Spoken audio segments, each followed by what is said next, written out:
Senator Ted Cruz said in Houston today he's hopeful Republicans can compromise on a viable replacement for Obamacare.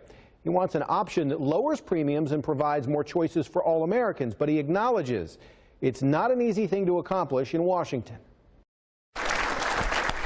Houston was the final stop on the senator's week-long trek through his home state. It was his third town hall focused on veterans and health care, hosted by a group called Concerned Veterans for America. In each of the stops, Texans demonstrated outside of the venue. Ted Cruz, do your job! And there were those inside who clearly opposed the senator's politics. Cruz acknowledged his detractors, answered questions from the floor, and talked at length about strengthening VA health care. We need substantially more accountability. Accountability within the VA, like any government institution, and the VA is no exception. After the hour-long moderated event, he stood for just as long, talking with constituents who both like him and don't. He says he understands the passionate debate, especially as it relates to health care for veterans and non-veterans alike. Health care inspires a lot of passion. And it's understandable. Of course it does. Healthcare is personal.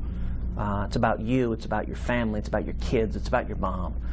And so people care a lot about it. But he says the Affordable Care Act, known as Obamacare, is too expensive. He says he wants more competition and more choices that he believes will bring down premiums. We have got to honor our promise to repeal Obamacare. I'm hopeful we can get this done and get to yes, and if we can actually pass common sense reforms that lower premiums, we should do it. He acknowledges that if Republicans don't come up with something better, they will have trouble in 2018. I think it's a complete disaster. And that's something I've been urging to my colleagues a lot is, listen, for 7 years, Republicans have been saying over and over again, if you elect us, we'll repeal Obamacare.